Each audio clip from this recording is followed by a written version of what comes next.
حصول برکت کے لیے آئیے ہم اور آپ مل کر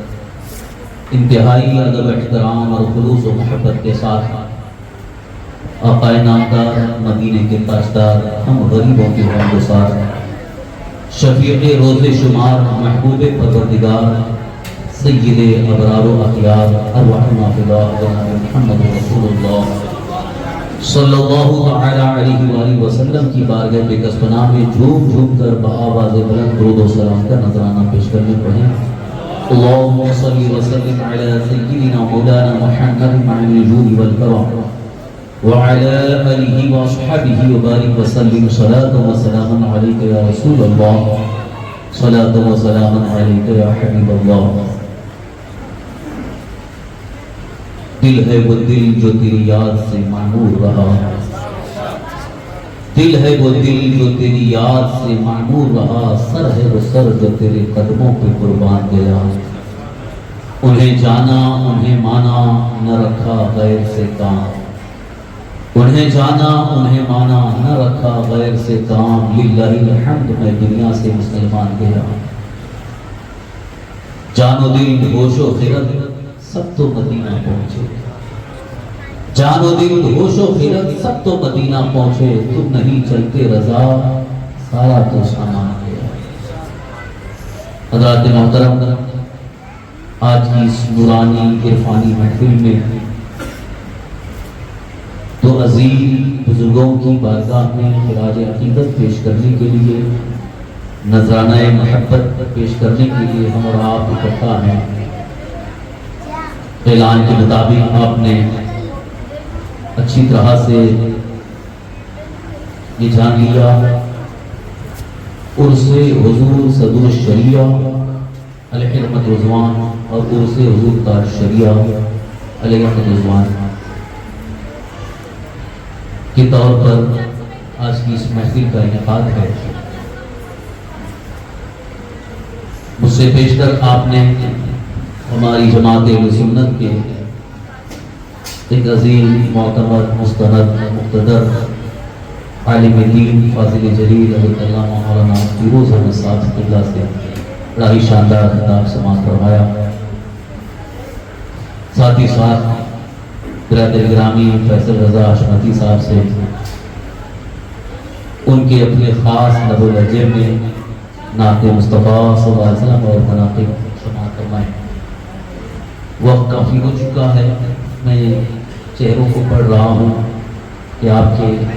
چہروں پر تھکن کے آثار ظاہر ہیں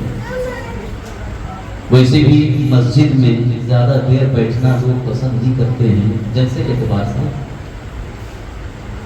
لیکن اللہ تعالیٰ کا فضل ہے اللہ تعالیٰ کا کرم ہے تو اس محفل میں حاضر آئے وہ دوہرے ثواب کی مسترد ہے کیونکہ یہ مسجد ہی ہے صحن مسجد ہی میں شامل داخل ہے آپ اعتکاف کی نیت کر کے بیٹھیں تو جب تک بیٹھے رہیں گے آپ کو عبادت کا ثواب ملتا رہے گا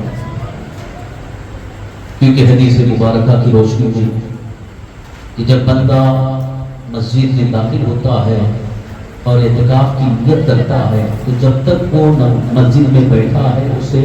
عبادت کا ثواب ملتا رہے گا اللہ کے فرشتے اس کے حق میں دعائیں کرتے ہیں جب تک یہ حد واقع لاحق نہ ہو تو یہاں پر مسجد میں آپ بیٹھے ہیں عبادت کا ثواب ویسے ہی مسلسل اور دوسرے اللہ کے محبوب بندوں کی یاد میں بیٹھے ہیں جس میں اللہ کا بھی ذکر ہے اللہ کے امین صلی اللہ علیہ وسلم کا ذکر ہے اور اس کے محبوب اولیاء کاملین کا ذکر ہے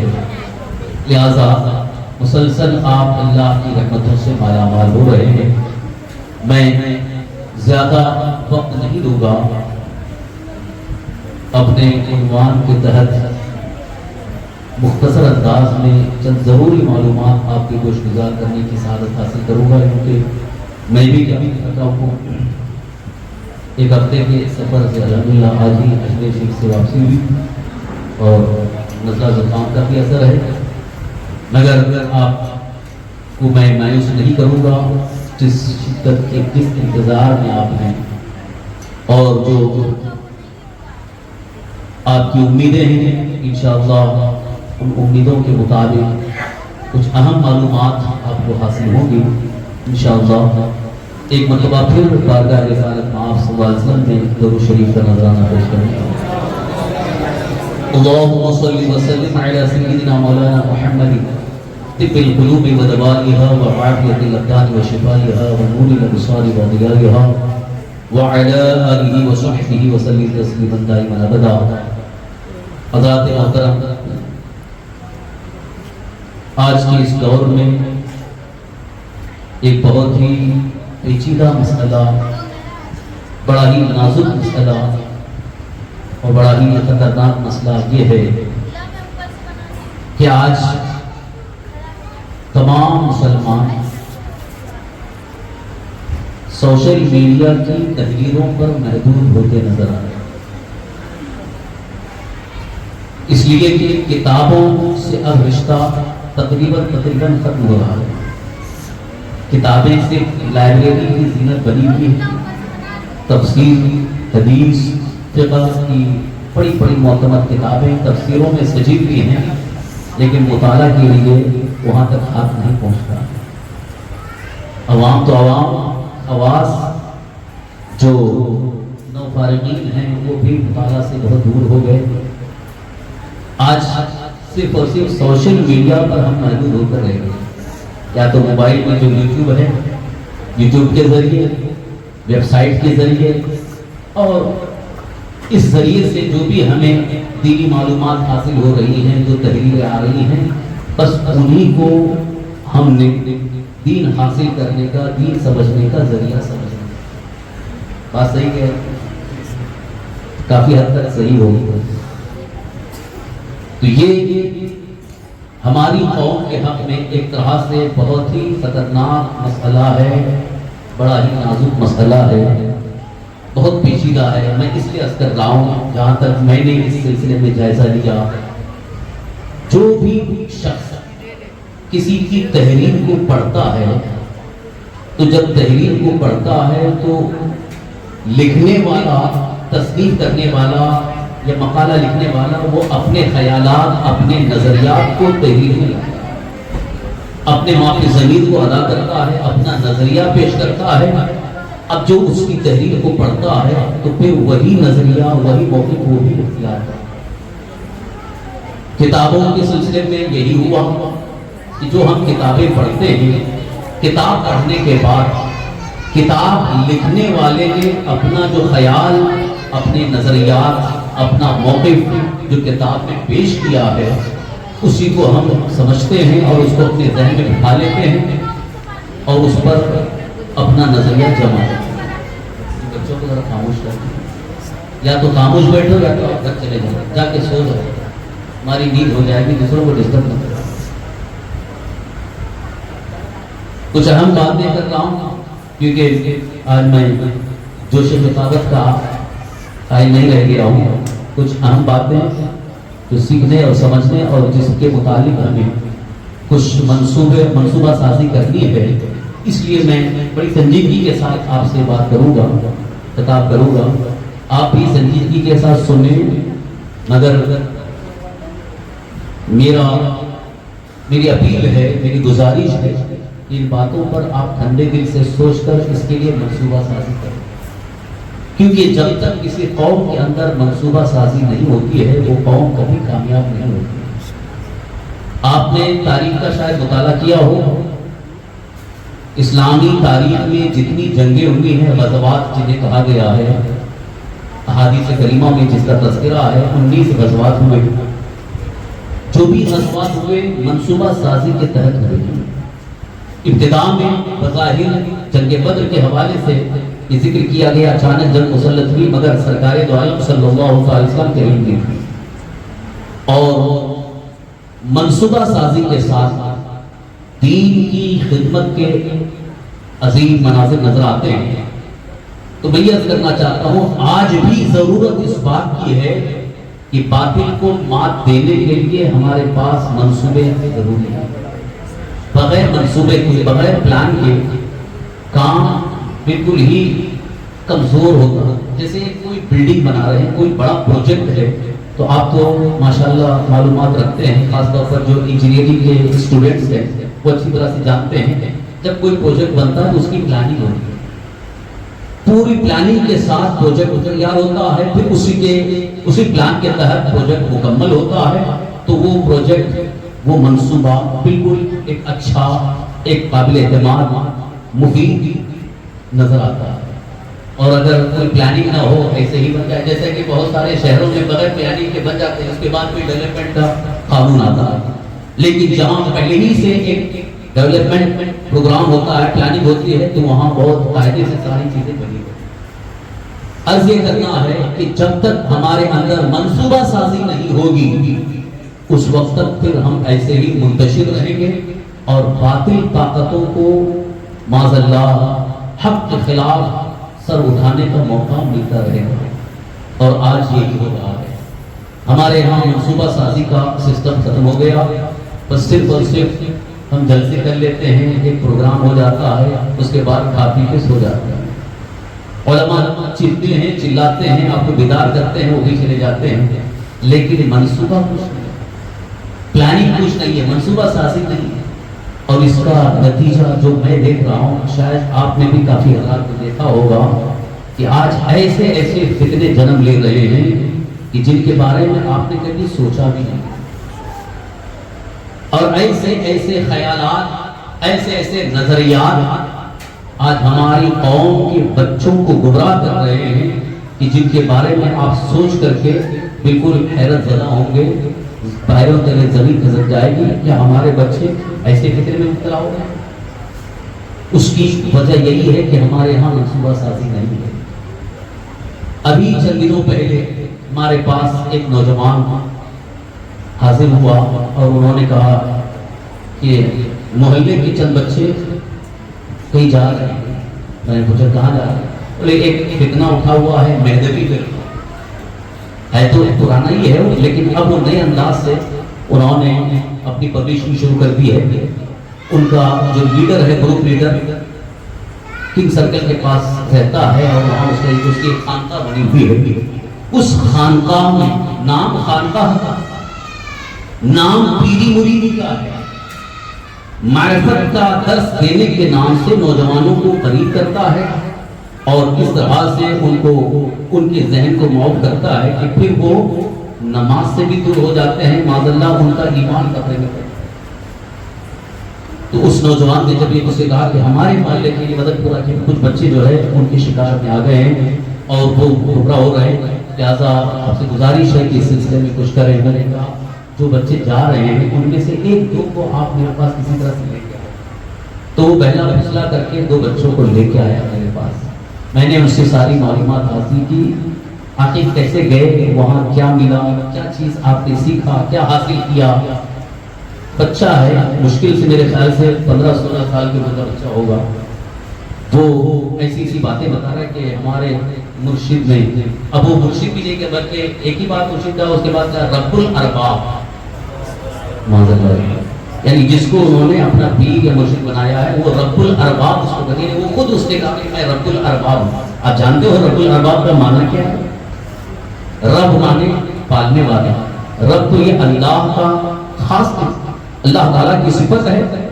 اور ارباب رب الارباب سارے ربوں کا رب۔ یہاں ارباب یہ تو مجازی طور پر ماں باپ کو بھی رب کہا گیا ہے، لیکن یہاں اللہ تبارک و تعالیٰ حقیقی معنوں میں رب ہے، لہذا رب الارباب کا یہ لفظ تو خاص اللہ ہی ہے، کسی کے لیے نہیں بولا جا سکتا، لیکن وہ ان کا پیر ہے اور اس نے ایسا پڑھا دیا ہوگا کہ وہ ہمارے رب الارباب نے ہم کو ایسا سکھا دیا ہے کہ بس آنکھ بند کرو اور یہاں ایک نس ہوتی ہے، ایک رگ ہوتی ہے، نبض ہوتی ہے، اس کو تھوڑا سا دباؤ تو دلوں میں دھڑکن شروع ہوتی ہے، اور جیسی دلوں میں دھڑکن شروع ہوتی ہے اللہ کا جلوہ نظر آتا ہے، تو پھر وہی معرفت کی راہ آپ چلیں گے۔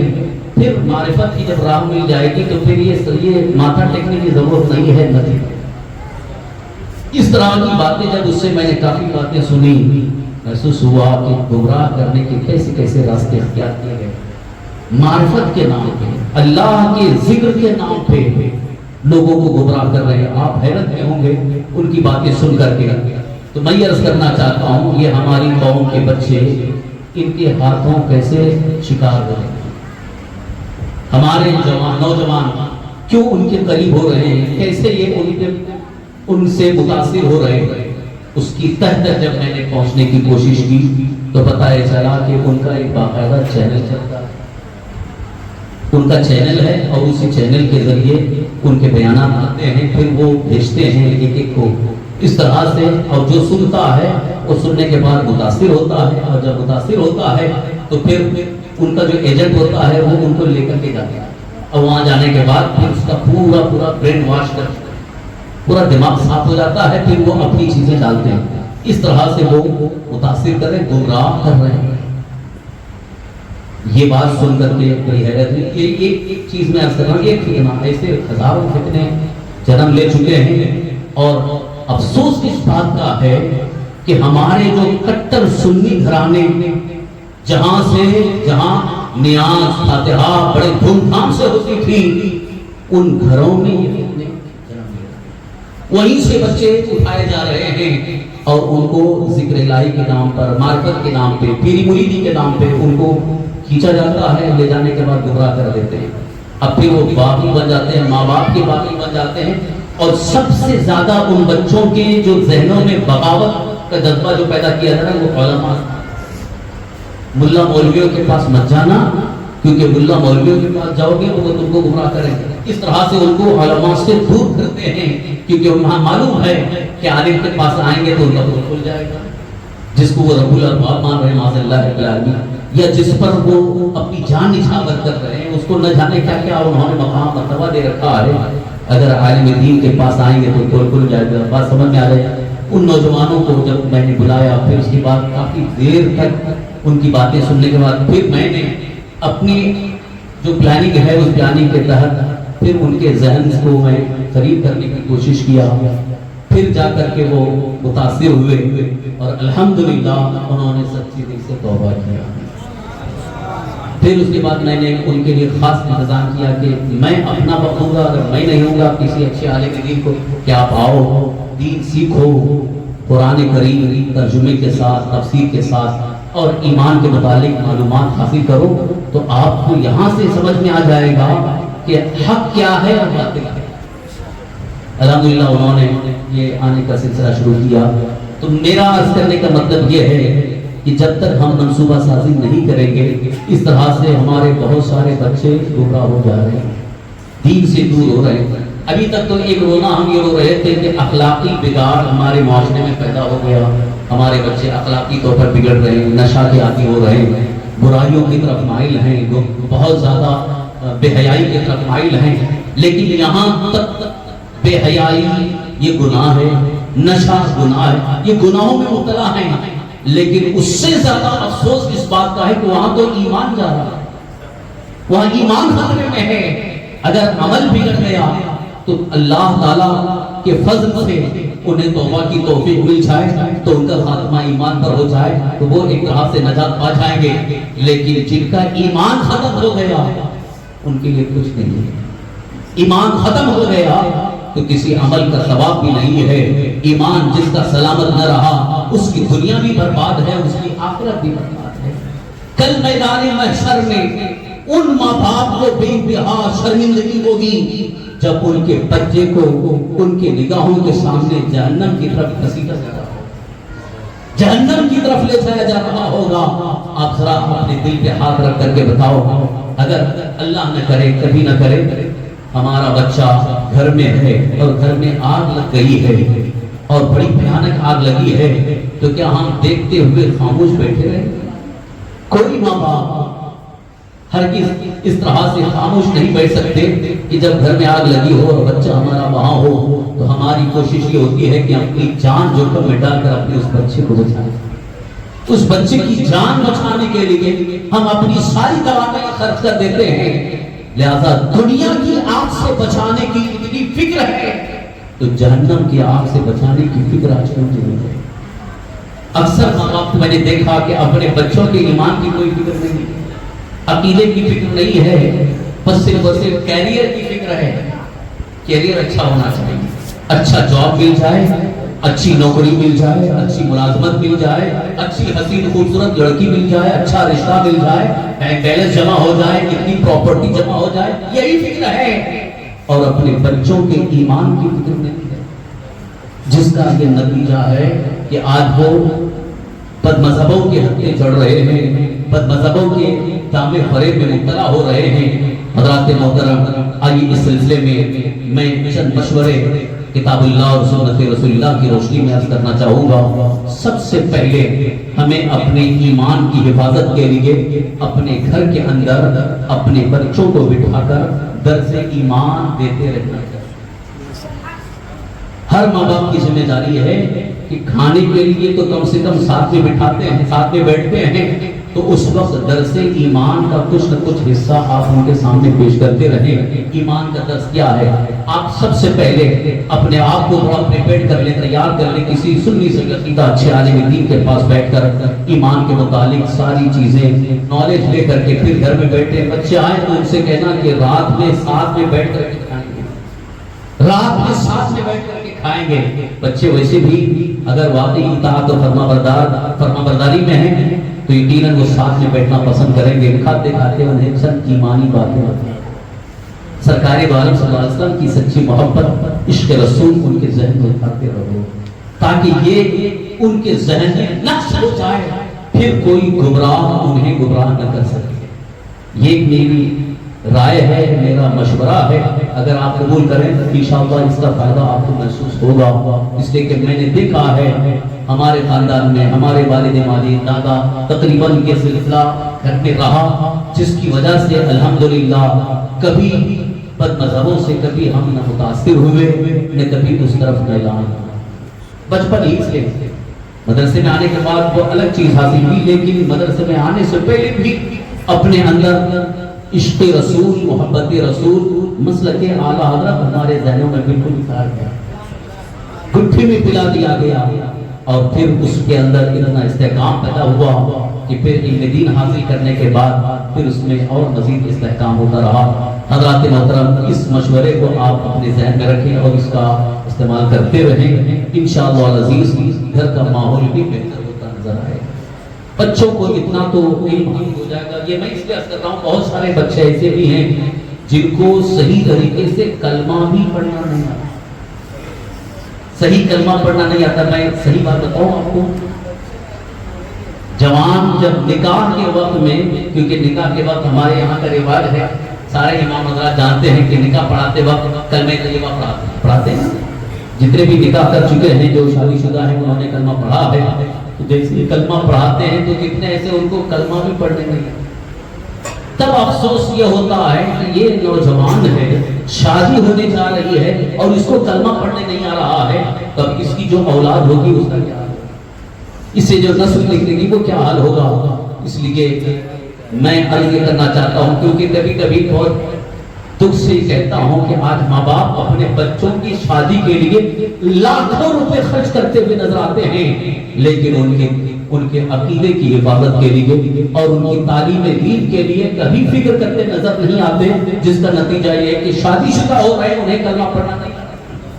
لہٰذا اس کا بھی آپ کو محاسبہ کرنا ہے، کیونکہ جلسے سنتے رہنا یہی کافی نہیں ہے، بلکہ یہ منصوبہ سازی آپ لے کر کے چلیں۔ انشاءاللہ العزیز ہر گھر کے اندر یہ ماحول بن جائے گا، انشاءاللہ پورے محلے کے اندر یہ ماحول بن جائے گا، کیونکہ اصلاح جو ہے وہ صرف اور صرف جلسے سے نہیں بلکہ ہر گھر سے ہونی چاہیے، گھر گھر کے اندر اصلاح ہونی چاہیے۔ اکثر یہ ہوتا ہے کہ مسجد میں امام صاحب تقریر کر رہے ہیں، خطاب کر رہے ہیں، اصلاحی بات کر رہے ہیں، لیکن جو سنتے ہیں وہ مسجد کی حد تک سن کر کے چلے جاتے ہیں، مسجد کے باہر چلے گے وہ ساری چیزیں ایسا لگتا ہے جیسے مسجد میں آتے ہیں تو ٹوپی ڈال کے، مسجد ٹوپی پہن کے نہیں آتے، مسجد کی ٹوپی پہن لیتے ہیں، اور جب نماز پڑھ کر کے نکلتے ہیں تو مسجد کی ٹوپی رکھتے ہیں۔ تو ایسے ہی امام صاحب کے خطاب کو جو مسجد میں سنتے ہیں وہ ساری باتیں مسجد میں چھوڑ کر یہ مزاج بن گیا ہے، تو اس کا نتیجہ کیا ہو رہا ہے آپ محسوس کر رہے ہیں۔ لہٰذا میں کوئی طنز یا تنقید نہیں کر رہا ہوں، بلکہ یہ اپنے رنج کا اظہار ہے، کیونکہ افسوس اس بات کا ہے کہ ہماری جماعت میں اتنے عظیم مقتدر علماء، بڑے بڑے جنگید علماء ہیں، پیران عظام ہیں، مشائخ کرام ہیں، اور جماعت اہل سنت کے اگر مدارس دیکھے جائیں تو مدارس بھی کثرت کے ساتھ ہیں۔ جلسوں کا اگر آداد و شمار کیا جائے، جلسوں کو شمار کیا جائے تو میں سمجھتا ہوں پورے سال میں 10,000 سے زیادہ جلسے ہوتے ہیں۔ ایک ایک گناتی کی بات کروں، ارے پورے ہندوستان میں اگر دیکھا جائے تو لاکھوں جلسے ہوتے ہیں، بڑے بڑے اجتماع ہوتے ہیں، جلسے ہوتے ہیں، لیکن اثر اگر دیکھا جائے تو میں سمجھ رہا ہوں کہ مشکل سے 5 سے 10% اثر نظر آتا ہے، باقی 95% جو ہے وہ اثر قائم نہیں ہو رہا ہے، جس کا رونا ہم رو رہے ہیں۔ ابھی چند دنوں سے آپ یہ بھی سن رہے ہیں کہ ہماری قوم کی بچیاں لڑکیاں مرتد ہو رہی ہیں۔ مرتد کیا مطلب؟ یعنی اسلام کو چھوڑ کر، ایمان کو چھوڑ کر کے کفر اختیار کریں۔ کس لیے؟ صرف اور صرف شادی کی، صرف اور صرف ایک غیر مسلم سے رشتہ کرنے کے لیے اپنے ایمان کا سودا کر رہی ہیں۔ اب آپ ذرا سوچئے کہ جن ماں باپ کی بچی، جو ماں باپ مسلمان ہیں، جنہوں نے بچپن سے اسلام کو سمجھا، اسلام پڑھا، اسلام پر قائم رہے، روزہ نماز سب ادا کرتے رہے، آج ان کی بچی انہیں چھوڑ کر کے ایک کافر کے یہاں جانا پسند کر رہی ہے۔ بتائیے اس میں قصور کس کا، کمزوری کس کی ہے، کہاں سے غلطی ہو رہی ہے؟ اس کا ہمیں احساس کرنا چاہیے، اس لیے کہ ان ماں باپ کا اس میں قصور ہے جنہوں نے بچپنے سے ان کے ذہن و دماغ میں ایمانی روشنی نہیں دکھائی، ایمان کی روشنی انہیں نہیں پہنچائی ہے،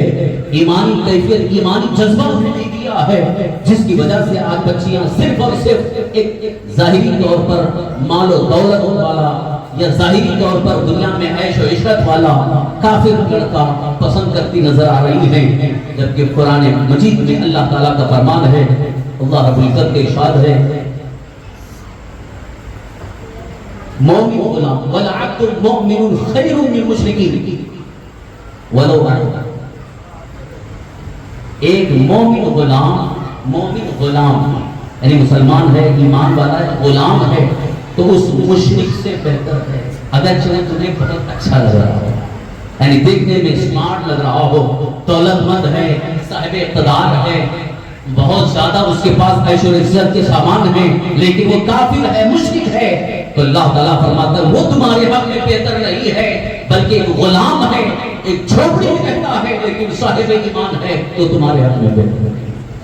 یہ تعلیم اگر ہماری بچیوں کو ملی ہوتی تو وہ مرتد ہونا کبھی پسند نہیں۔ لہذا اس سلسلے میں بھی ہمیں منصوبہ سازی کرنا ہے کہ ہمارے گھر کے اندر پروان چڑھنے والی بچیاں مرتد نہ ہوں، بلکہ وہ اپنی زندگی کی آخری سانس تک ایمان پر ثابت قدمی کا مظاہرہ کریں۔ حضرات محترم، انہی چند مشوروں کے ساتھ میں اب اپنے اصل عنوان کی طرف آتے ہوئے عرض کرنا چاہوں گا۔ اس سلسلے میں جو ہمارے لیے سب سے اہم اور سب سے بہتر ذمہ داری عطا کی گئی ہے وہ یہ ہے کہ مرکز ایمان سے ہمارا رشتہ مضبوط ہو جائے۔ جو ایمانی محور ہے، ایمان کا جو مرکز ہے، اس مرکز سے ہمارا رشتہ، ہمارا کانٹیکٹ، ہمارا تعلق بالکل ہی گہرا سے گہرا ہوتا جائے، اور رشتہ ایمانی جتنا مضبوط ہوگا اتنے ہی ہم دنیا کے تمام فتنوں سے محفوظ رہیں گے، اور جہاں ایمانی رشتہ کمزور ہوتا جائے گا، جتنا کمزور ہوگا اتنے ہی جلد ایمان سے ہاتھ دھو بیٹھیں گے، یا تو شیطان حاوی ہو جائے گا یا بہت سارے فتنوں میں مبتلا ہو کر معاذ اللہ ایمان سے ہاتھ دھو بیٹھیں گے۔ حضرات محترم، ایمانی رشتے کو مضبوط کرنے کے لیے قرآن کریم میں اللہ تبارک و تعالیٰ نے ارشاد فرمایا، قُلْ إِن كُنتُمْ تُحِبُّونَ اللَّهَ فَاتَّبِعُونِي يُحْبِبْكُمُ اللَّهُ۔ اے میرے محبوب، آپ فرما دیجئے اگر تم اللہ کے محبوب بننا چاہتے ہو تو میری اتباع کرو۔ اللہ رب العزت نے اپنے حبیب صلی اللہ علیہ وسلم سے ارشاد فرمایا، آپ کہیے، آپ فرما دیجئے، ان کنتم تحبون اللہ، اگر تم اللہ کے محبوب بننا چاہتے ہو، یعنی آپ یہ چاہتے ہو کہ اللہ ہماری عبادت پسند فرمائے، ہماری عبادت قبول فرمائے، ہماری زندگی کو اللہ قبول فرمائے، تو اللہ تعالیٰ کی بارگاہ میں مقبولیت کی سند حاصل کرنے کے لیے رب ارشاد فرماتا ہے کہ حضور کی اتباع کرو، میرے نبی صلی اللہ علیہ وسلم کی اتباع کرو۔ لہذا اللہ تبارک و تعالیٰ کے حکم کے مطابق اتباع رسول ہی ہمارے لیے ایمانی رشتے کو مضبوط کرنے کا سب سے بہتر ہے۔ سب سے اہم ذریعہ اتباع مصطفیٰ، اتباع سنت رسول، یہ ایمانی رشتے کو مضبوط کرنے کا سب سے بہتر ذریعہ ہے۔ اس کے علاوہ میں سمجھتا ہوں شاید کوئی اور ذریعہ نظر آئے، کیونکہ جہاں تک ہم نے کتاب اللہ اور سنت رسول اللہ کا مطالعہ کیا، خلاصہ یہی نکلا اتباع سنت مصطفیٰ یہ ایمانی رشتے کو مضبوط کرنے کا سب سے عظیم ذریعہ ہے۔ ڈاکٹر اقبال نے بھی اسی چیز کی طرف اشارہ کیا ہے، بمصطفیٰ ورثاں خیش راہ کے دی ہماؤس وگر بہو نرسیدی تمام بولر۔ مصطفیٰ جان رحمت صلی اللہ علیہ وسلم تک پہنچ جانا یہی تو پورا دین ہے، یہی تمہارے لیے ایمان ہے، یہی دین ہے۔ اور جو وہاں تک نہ پہنچ سکا اس کا سارا معاملہ ابو لہب ہے۔ ابو لہب جو کٹر دشمن رسول کافر ہو کر کے مرا، لہذا ایمانی رشتے کو مضبوط کرنے کے لیے دامن مصطفیٰ کو تھامنا، اتباع رسول صلی اللہ علیہ وسلم سے بالکل ہی اپنا رشتہ مضبوط کرنا یہ بے انتہا ضروری ہے۔ حضرات محترم، اسی کے ساتھ ساتھ یہ بھی عرض کرتا چلوں، صرف عمل کی بنیاد پر اللہ کی بارگاہ میں مقبولیت نہیں ہے۔ یعنی جو لوگ یہ سمجھ بیٹھے ہیں کہ ہمیں رسول اللہ کی ضرورت نہیں ہے، کسی نبی کی اتباع کی ضرورت نہیں ہے، رسول کی ضرورت نہیں ہے، معاذ اللہ رب العالمین، کیونکہ جو منکرین رسالت کا ایک فتنہ ہے، یہ بھی ایک فتنہ اٹھا ہوا ہے، جنہوں نے نبی اور رسول کا صراحتاً انکار کر دیا ہے۔ ان کے لیے نبوت اور رسولت اور رسالت کوئی مطلب نہیں ہے، صرف اللہ کو ماننا، اللہ کی کتاب کو ماننا، یہ بھی ایک فتنہ اٹھا ہوا ہے۔ تو منکرین رسالت، منکرین نبوت کے لیے یہ ہماری طرف سے ایک بہت بڑی دلیل یہ ہے کہ اللہ تعالیٰ نے اس بات کا قرآن پاک میں اظہار فرما دیا ہے کہ صرف عمل کی بنیاد پر اللہ کی بارگاہ میں مقبولیت نہیں ہے۔ لہذا اگر عمل کی بنیاد پر مقبولیت حاصل ہو سکتی تو منافقین بھی کامیاب ہوتے، کیونکہ جو منافقین حضور صلی اللہ علیہ وسلم کے زمانے میں تھے، اور وہ بھی عام نہیں بلکہ امام الانبیاء کی ابتدا میں نماز، ہم اور آپ ایک عالم دین کی ابتدا میں نماز پڑھتے ہیں، ایک امام صاحب کی ابتدا میں نماز پڑھتے ہیں، مگر وہ اس دور کے جو منافقین تھے جنہوں نے حضور صلی اللہ علیہ وسلم کی ابتدا میں نماز، امام الانبیاء کی ابتدا میں نماز ادا کی، نمازیں پڑھی، اللہ تعالیٰ نے ارشاد فرمایا وَمَا هُمْ بِمُؤْمِنِينَ، وہ مومن نہیں ہے، وہ مومن نہیں ہے۔ قرآن میں صاف طور پر اللہ نے فرمایا۔ تو منافقین کے بارے میں جب اللہ نے ارشاد فرمایا وَمَا هُمْ بِمُؤْمِنِينَ، آپ ذرا ان منافقین کی تاریخ اٹھا کر کے دیکھو، کیا وہ نماز نہیں پڑھتے تھے؟ نماز بھی پڑھتے تھے، روزہ بھی رکھتے تھے، خانہ کعبہ کا طواف بھی کرتے تھے، دین اسلام کی راہ میں لڑتے جہاد کرتے بھی نظر آتے تھے، مگر اللہ تعالیٰ نے ارشاد فرمایا وَمَا هُمْ بِمُؤْمِنِينَ، وہ مومن نہیں ہیں۔ وجہ کیا ہے؟ اس لیے کہ ان کا رشتہ ایمانی مضبوط نہیں تھا، دامن مصطفیٰ سے وابستہ نہیں تھے۔ ظاہری طور پر ان کے پاس عمل تو تھا، نمازیں تھی، ابتداء رسول میں نماز تھی، مگر ان کے اندر اتباع مصطفیٰ کا جذبہ نہیں تھا۔ اور سب سے کھلی بھی بات اگر عرض کروں تو آپ کے ذہن میں بات بالکل اتر جائے گی، جیسے عشق رسول حضرت ابوبکر صدیق کے پاس موجود تھا، جیسا عشق رسول عمر فاروق اعظم کے پاس تھا، جیسا عشق رسول عثمان غنی کے پاس تھا، جیسا عشق رسول علی مرتضیٰ کے پاس تھا، صحابہ کے پاس تھا، ایسا عشق رسول منافقین کے پاس نہیں تھا۔ ان کے پاس صرف اتنا تھا کہ وہ جانتے تھے کہ اللہ کے رسول، اتنا تو جانتے تھے کہ اللہ کے رسول ہیں۔ اسی بنیاد پر انہوں نے بارہا کہا بھی تھا کہ ہم گواہی دیتے ہیں کہ آپ اللہ کے رسول، نشہد انک رسول اللہ، ہم گواہی دیتے ہیں کہ آپ اللہ کے رسول ہیں۔ مگر اللہ تعالیٰ نے ان کے بھی تکذیب، ان کے بھی کذب کا اظہار فرمایا کہ یہ تو جو کہتے ہیں کہ آپ اللہ کے رسول ہیں یہ جھوٹے ہیں، ان المنافقین لکاذبون، یہ بے شک منافقین جھوٹے ہیں۔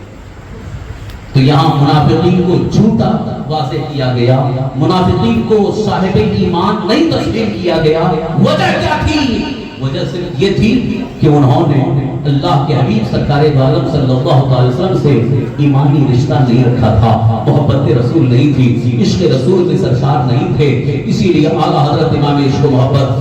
امام احمد رضا قدس الروح یوں بارگاہ مصطفیٰ میں عرض کرتے ہیں، جان ہے عشق مصطفیٰ روز وضو کرے خدا، جس کو ہو درد کا مزہ ناز دوا اٹھائے۔ انہیں جانا، انہیں مانا نہ رکھا غیر سے کام، للہ الحمد میں دنیا سے مسلمان گیا۔